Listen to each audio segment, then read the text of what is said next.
अस्सलाम वालेकुम, welcome back to my channel. उम्मीद करती हूँ आप सब बिल्कुल ठीक होंगे, खैरियत से होंगे और खुश होंगे। खुश होना भी अल्लाह ताला की शुक्रगुजारी का एक तरीका होता है, क्योंकि अगर हम खुश हैं तो इसका मतलब हम अल्लाह ताला के शुक्रगुजार हैं कि उसने हमें इतनी नेमतों से नवाजा।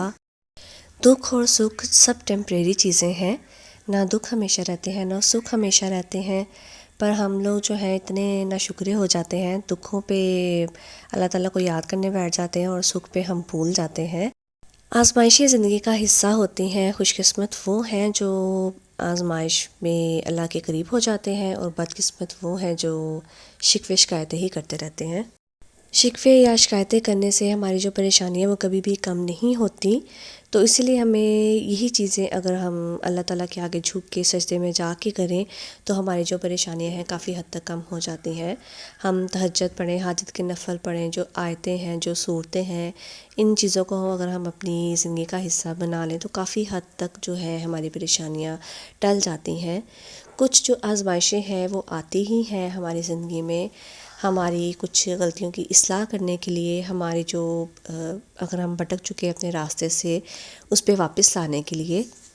इसीलिए लोगों को अपनी परेशानियां बताने की बजाय अगर हम अल्लाह ताला के आगे झुक के उससे मदद मांगें, उससे अपनी परेशानी बताएं, जबकि वो सब कुछ जानता है, तो हमारी परेशानियां और बल्कि हमारा दिल काफ़ी हद तक जो है वो हल्का हो जाता है, और हमें लगता है जैसे बहुत बड़ा बोझ है जो वो उतर चुका है।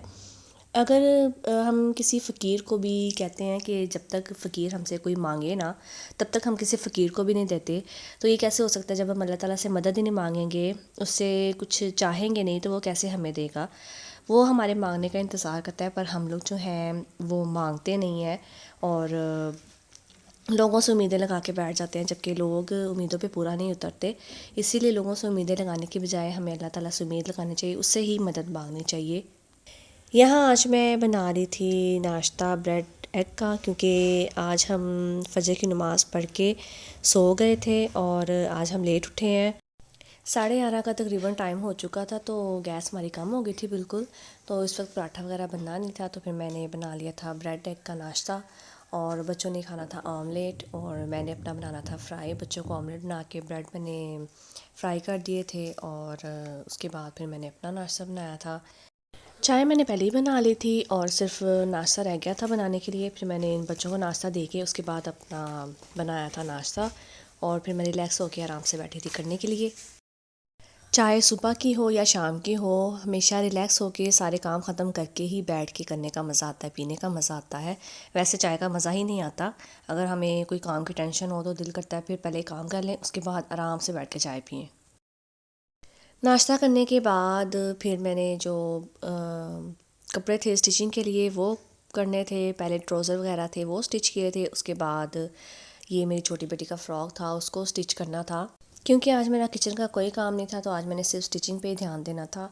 और हमने प्लान बना था हमारा जाने का, तो उसके लिए फिर मैंने सोचा था जो स्टिचिंग वाले कपड़े पहले वो स्टिच करके उसके बाद बाकी का काम करूँगी। उसके बाद पैकिंग वगैरह करनी थी।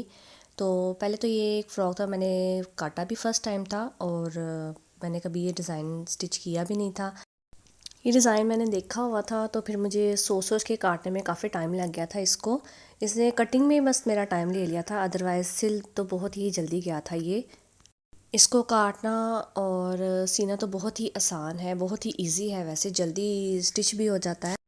मैंने जो डिज़ाइन देखा था वो बिल्कुल ना सिंपल सा था, लेकिन मैंने इस पे लेसेस लगाई थी, इसलिए मुझे ना ज़रा ज़्यादा टाइम लग गया था इसको समझने में।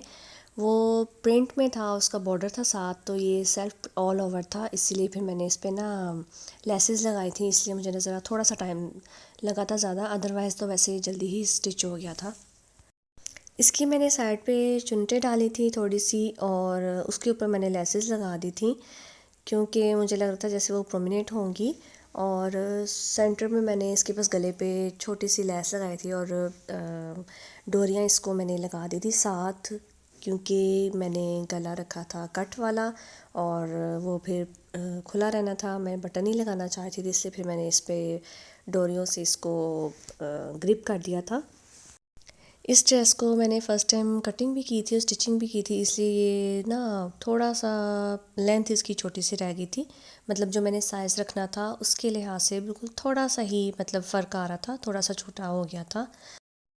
ये फ़्रॉक रेड पैंट या टाइट्स वगैरह दोनों के साथ ही चलेगा और इसको मैंने रेड पैंट के साथ बनाया है और इसलिए मैंने इस पर थोड़ी सी रेड लाइंस थी तो मैंने इसलिए रेड को प्रोमिनेट करने के लिए मैंने इस पर लेसेस लगाई हैं। वैसे इसकी कोई ख़ास ज़रूरत भी नहीं थी। और इससे फ्री हो के फिर जो मैंने पैकिंग करनी थी, क्योंकि हमने जाना था सुबह बच्चों को लेके, बच्चों को छुट्टियां हो चुकी थी और हमारी आधी से ज़्यादा छुट्टियां घर पे ही गुजर चुकी थी, इसलिए अब हमने बच्चों को लेके जाना था उनकी फूफो के घर। तो वो फिर मैंने पैकिंग स्टार्ट की थी। पैकिंग मैंने बस कपड़े जो थे बच्चों के वो मैंने रख दिए थे एक छोटे अटैची में, बाकी के जो कपड़े थे वो मैंने बैग वगैरह में रख रहे थे। इनकी कुछ मेडिसन थी उन्हें रखना था।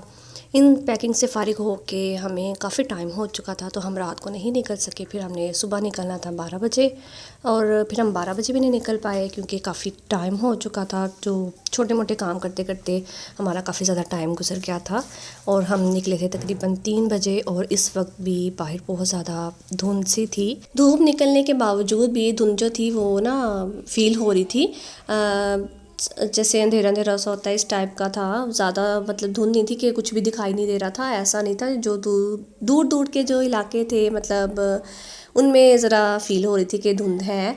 अदरवाइज़ जब हम घर में थे तब मुझे लग रहा था जैसे बारिश हो जाएगी, मौसम जो है वो बहुत ही ठंडा ठंडा सा फील हो रहा था।